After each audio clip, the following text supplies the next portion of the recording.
بسم اللہ الرحمن الرحیم الحمدللہ رب العالمین. سب سے پہلے اللہ کا شکر جس نے ہمیں بہت سی صلاحیتوں کے ساتھ یہاں پہ آج بٹھایا، اور سب سے بڑی بات کہ عقل و شعور کے ساتھ ہمیں یہاں پہ بٹھایا. تھینک یو سو مچ نانا، thank you Maria for all the kind words. بہت سالوں کے بعد مجھے پاکستان میں انڈیپینڈنس ڈے سیلیبریٹ کرنے کا موقع ملا، اور بہت اچھا لگا، کیونکہ بچپن کی 14 اگست اور آج کی 14 اگست میں مجھے زمین آسمان کا فرق آیا. یہ ایک فیسٹیول بن کے رہ گیا ہے، کپڑوں سے لے کے جیولری اور ایوری تھنگ جو ہے وہ ویل پریپیئرڈ ہو کے ہم لوگ اس کو ایک فیسٹیول کی طرح سیلیبریٹ کرتے ہیں. لیکن اس چیز میں مجھے 14 اگست 2024 اور اس کے بعد مجھے 14 اگست 2001 کا انڈیپینڈنس ڈے میں نے کمپیئر کیا، جب میرے نانا جان زندہ تھے اور ان کے ساتھ ہمیں سیلیبریٹ کرنے کا موقع ملا. اور ہم وہ جھنڈیاں پہلے تو خود ہی تھریڈ پہ لگایا کرتے تھے، تو ہم نے ان سے بولا آپ اٹھتے کیوں نہیں، آپ تو کریں نا ہمارے ساتھ، آپ کے لیے تو زیادہ خوشی کا ٹائم ہے، موقع ہے. تو وہ سارا دن صرف صحن میں چیئر پہ سر گرا کے بیٹھا کرتے ہوتے، یہ ان کی روٹین ہوتی تھی. اور وہ کہتے تھے کہ یہ جو خوشی ہے نا وہ اس 14 اگست سے جب ہم چلے تھے بہت دور ہے. ہم نے وہ 14 اگست اور اس آزاد ملک میں قدم رکھنے کے لیے جو کچھ جھیلا، وہ آج کی نسل اس کا تصور بھی نہیں کر سکتی. ابھی ہم سوشل میڈیا پہ دیکھتے ہیں جو جینوسائیڈ ہو رہا ہے غزہ میں، یہ صرف 1 سال 2 سال 3 سال کی کہانی نہیں رہے گی، یہ ایک نسل کی کہانی نہیں رہے گی. میں ایک ایسی نسل سے تعلق رکھتی ہوں جس نے بہت سی چیزیں اپنی آنکھوں سے دیکھیں، جنہوں نے اپنے مال، اپنی جان اور اپنی عزتوں اور ایک وقت میں اپنے ایمان کی بھی قربانی دی تھی. ٹھیک ہے، وہ جس ایموشنل ٹراما سے گزرتے ہیں، وہ جس لاس سے گزرتے ہیں، وہ جنریشن ٹو جنریشن ٹرانسفر ہوتی ہیں چیزیں. تو مجھے فخر ہے زندگی کے ایک وقت تک تو مجھے بہت ہی لگتا تھا کہ ہم بڑی انفارچونیٹ فیملی سے تعلق رکھتے ہیں، کہ like we are scattered, we were uprooted, بڑی اسٹرگل کرنی پڑی ہمیں. لیکن اب مجھے بہت فخر ہے کہ میں ایک ایسے خاندان سے تعلق رکھتی ہوں جہاں کی خواتین، چونکہ یہاں پہ خواتین بیٹھی ہیں، خواتین اتنی بریو تھیں کہ انہوں نے، اگر میں اپنی نانی جان کی بات کروں تو she gave birth of a girl, اور 6 days کے بعد پاکستان ان کو موو کرنا، یعنی وہ 6 دن کی بیٹی لے کے پیدل. ان کو اتنا چانس نہیں تھا ملا کہ وہ کوئی ٹرین پکڑتے، کوئی کچھ اس طرح سے. ان کے گھر کی جو مال، وہ اس وقت گھوڑا گاڑی ہوتے تھے، وہ بھی آدھے راستے تک ان کے پاس رہیں اور اس کے بعد وہ بھی ان سے چھین گئی. میرے خاندان میں چچی جان وہ بھی تھیں جن کا تھوڑا ریفرنس دیا ماریا نے، کہ ان کی 9 سال کا بیٹا ان کے سامنے شہید پڑا ہوا تھا، ان کے ہسبینڈ شہید ہو چکے تھے، 9 سال کا بیٹا ان کے سامنے مر رہا تھا. تو سکھوں نے ان کے پیچھے سے جب تلوار ماری، اور صرف ایک بات انہوں نے کہی تھی، ان کے پیٹ کے اوپر ٹانگ رکھ کے، کہ شوہر تو تمہارا مر گیا، بیٹا بھی مر رہا ہے، اور ایک 6 ماہ کا بچہ تمہاری گود میں، ایک دفعہ کہہ دو پاکستان مرد آباد تو تمہیں میں چھوڑ دوں گا. تو انہوں نے کہا تھا میں یہ نہیں کہوں گی، مر تو سب گئے ہیں، میں یہ نہیں کہوں گی چاہے میں پاکستان نہ پہنچوں، مار دو مجھے. اور انہوں نے پیچھے سے ان کو تلواریں ماری تھیں، اور وہ سکھ تو چلا گیا، لیکن جسے اللہ رکھے اس کو کون چکھے والی بات. وہ چچی جان ہماری with 2 hanging arms لٹک رہی تھیں، اپنے 6 ماہ کے بیٹے کو اپنے دوپٹے میں کسی طرح سے somehow مینیج کر کے اپنے دانتوں میں لے کے قافلے تک پہنچی تھیں. جی بازو کٹ گئی تھی اور وہ ہینگ ہو گئی تھیں، اور پھر کسی ایک پوائنٹ پہ آ کے انہوں نے اپنی ٹانگ کے نیچے رکھ کے خود کھینچ کے اس کو توڑا تھا، بیکاز وہ ان کے لیے ٹربل بن گئی تھیں.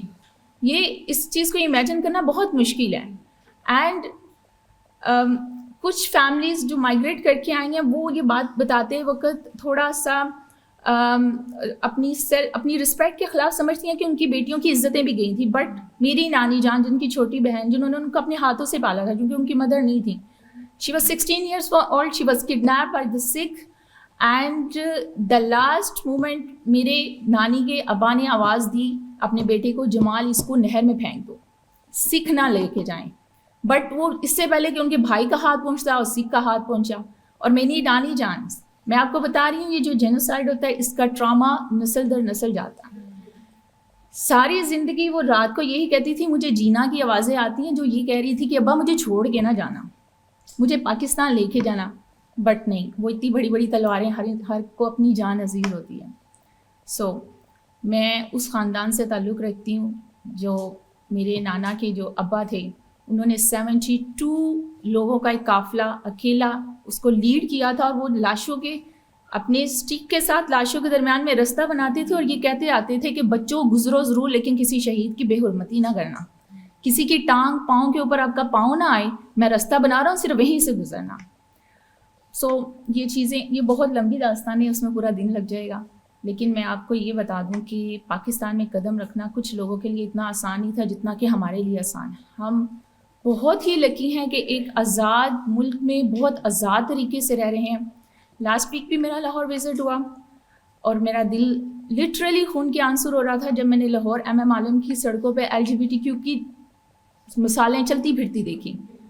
مجھے ایسے لگا کہ ہم نے شاید, ہماری جنریشن نے آزادی اس کو سمجھ لی ہے کہ ہم نے ملک اس لیے لیا تھا کہ آزاد ہو جائیں گے تو جو کچھ مرضی کرتے پھریں, حالانکہ ملک اس لیے نہیں لیا گیا تھا. پلیز اس کو اپنی جنریشن میں, اپنی بچوں میں اس چیز کو سمجھائیں. مجھے ایک یہ چیز بھی بہت تھوڑا افسوس ہوا, میڈیا پہ بہت بچپن میں ہمارے ہاں انڈیپینڈنس ڈے پہ ہسٹری سے ریلیٹڈ کوئی نہ کوئی ڈرامہ ضرور بنتا تھا, جو کہ ایک پاکستان بننے کی سٹوری ہوتی تھی, ہم ٹچ میں رہتے تھے, پتہ چلتا رہتا. اب کسی بھی چینل پہ کوئی بھی ایسی ڈاکومنٹری فلم کچھ بھی نہیں بنتا. ہماری جنریشن کو کیسے پتہ چلے گا کہ اس کنٹری کو کس پرپس کے لیے لیا گیا تھا؟ اس کو اپنے دین کے لیے لیا گیا تھا اور اپنے کلچر کے لیے لیا گیا تھا. یہ دو قومی نظریہ تھا نا, بٹ وہاں پہ نہ تو دین ہے نہ کلچر ہے, اور ہم بالکل ہی ایک ڈفرینس سیکھنے جا رہے ہیں. سو یہ بلاتے پھر اگین بہت لمبی ہو جائیں گی. ایک چیز تھی جو میری کلامنا سے بھی ڈسکس ہوئی کہ جن لوگوں نے پاکستان بنایا تھا وہ عام لوگ نہیں تھے, وہ اپنے ایمان, اپنے جذبات اور اخلاق کے لحاظ سے بہت ڈفرینٹ لوگ تھے, اور اللہ تعالیٰ نے ان کو اس چیز کے لیے چنا. میں اگر اپنی نانی جان کی بات کروں, شی نیور بین ان اسکول, وہ کبھی اسکول نہیں گئے تھے. یہ پیرنٹنگ کا لفظ نا آج کی ٹرم ہے, پیرنٹنگ کا لفظ, ہم پیرنٹنگ کورس, ہم تو پتہ نہیں کون سے عجیب سے ماں باپ بن گئے جن کو پیرنٹنگ کورس کرنا پڑتا ہے, بٹ ان لوگوں نے بھی بچے پالے ہیں. بٹ سی دا ڈفرینس کہ انہوں نے اپنے بچوں کی پیرنٹنگ کیسے کی.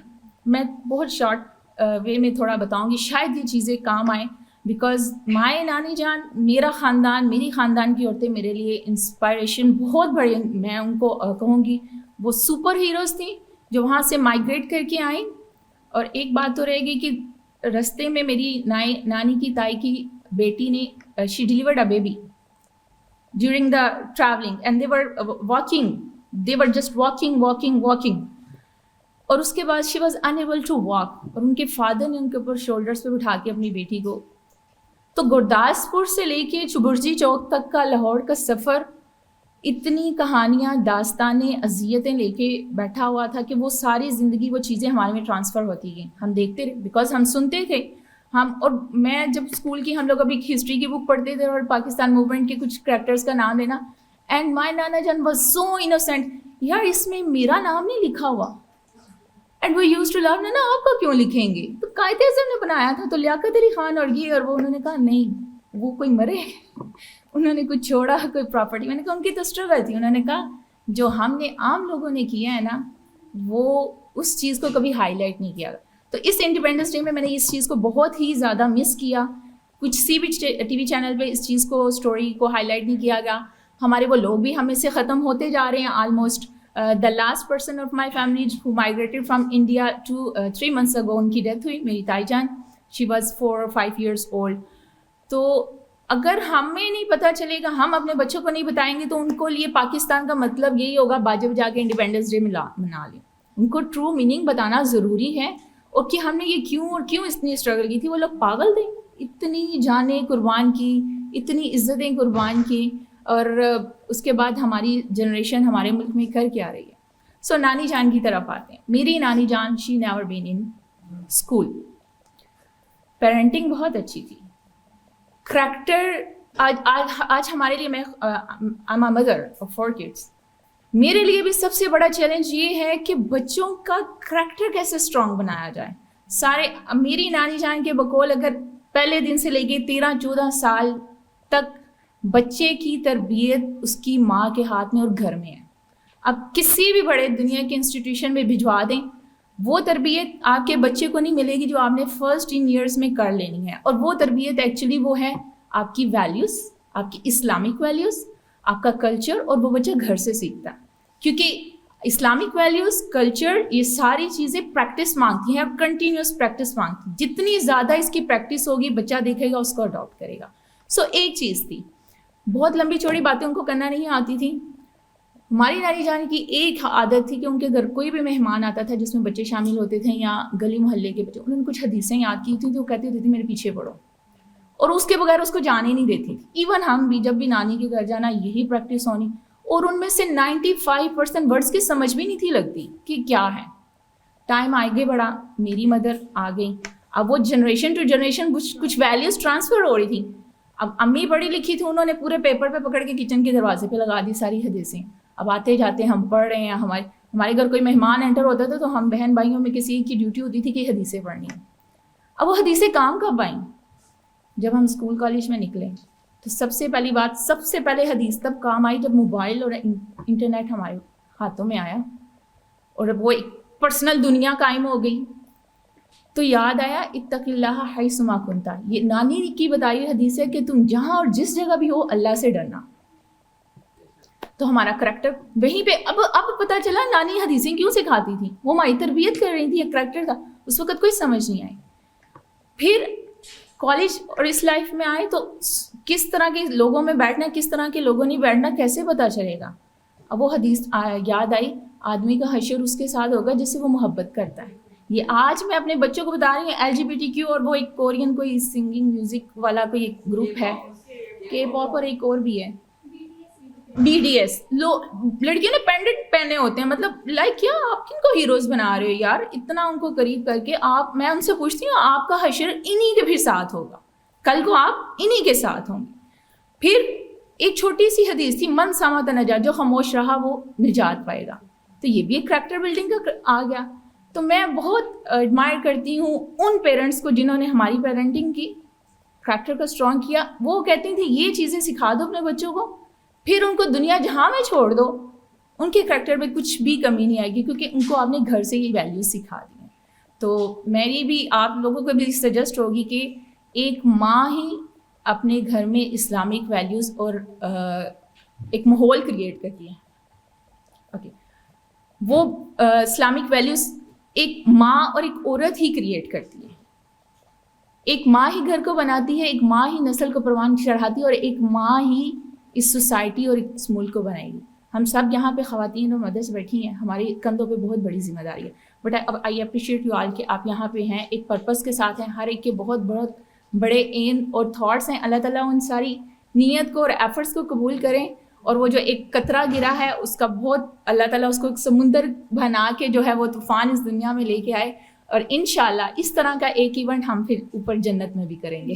Thank you so much for your time.